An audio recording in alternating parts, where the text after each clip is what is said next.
وعلیکم السلام ورحمۃ اللہ وبرکاتہ۔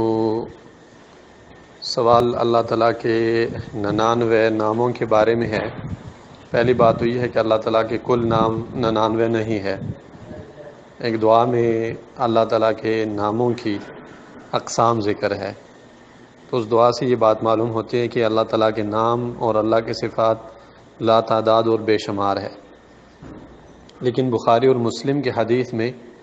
99 ناموں کی ایک خاص فضیلت ذکر ہے۔ بخاری مسلم دونوں میں یہ حدیث ہے جس میں رسول اللہ صلی اللہ علیہ وسلم نے ارشاد فرمایا کہ ان للہ 99 اسما،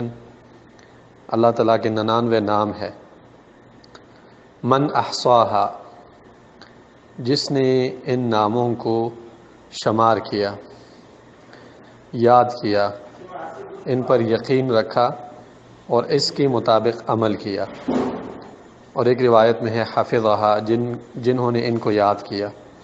تو وہ انسان جنت میں داخل ہو جائے گا۔ اب اس حدیث کا معنی جتنے بھی حدیث کے شارحین ہیں ان سب نے یہ کیا ہے کہ احصاء کا مطلب ہوتا ہے، یعنی احصاہا، کہ نام کو یاد کریں،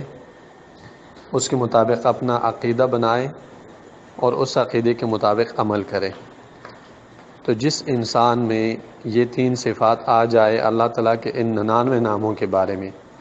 یاد کرنا، ان پر یقین کرنا اور اس کے مطابق عمل کرنا،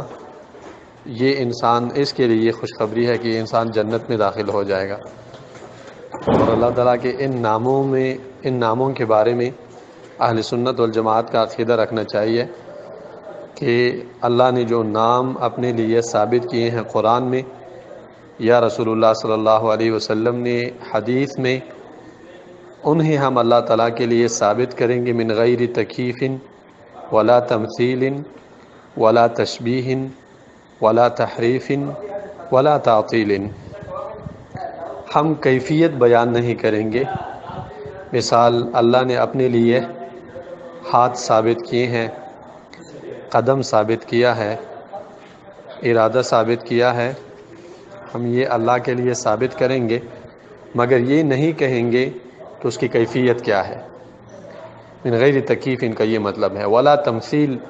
نہ ہی اللہ تعالیٰ کے ناموں کو ذکر کرتے وقت، ان پر عقیدہ رکھتے وقت، ان پر یقین رکھتے وقت مثال بیان نہیں کریں گے کہ نعوذ باللہ کوئی یہ کہے کہ اللہ کا ہاتھ انسان کے ہاتھ کی طرح ہے، اللہ کا قدم انسان کے قدم کی طرح ہے، کیونکہ اللہ نے فرمایا ہے کہ لیس کمثلہ شیء وہو السمیع البصیر، اللہ تعالیٰ کی طرح کوئی نہیں ہے۔ تو مخلوق کی مثال اللہ کے ساتھ نہیں دی جائے گی، اللہ کی مثال مخلوق کے ساتھ نہیں دی جائے گی، اور اللہ تعالیٰ کے ناموں میں ہم تعطیل بھی نہیں کریں گے، کیونکہ ایک باطل پرست جماعت ہے جس کا نام معطلہ ہے، وہ اللہ تعالیٰ کے ناموں میں تعطیل کرتے ہیں، یعنی کہ اللہ تعالیٰ سے بعض صفات یا اس کے معنی کو نفی کرتے ہیں، اور تشبیہ بھی ہم نہیں دیں گے کہ اللہ تعالیٰ کے نام کی تشبیہ دیں کسی اور کے ساتھ، مثال بھی بیان نہیں کریں گے۔ تو جب انسان یہ عقیدہ رکھے، یعنی اللہ تعالیٰ کے 99 ناموں کو یاد کرے، ان پر یقین کرے، ان کے مطابق عمل کرے، اور اللہ کے نام اور صفات کے بارے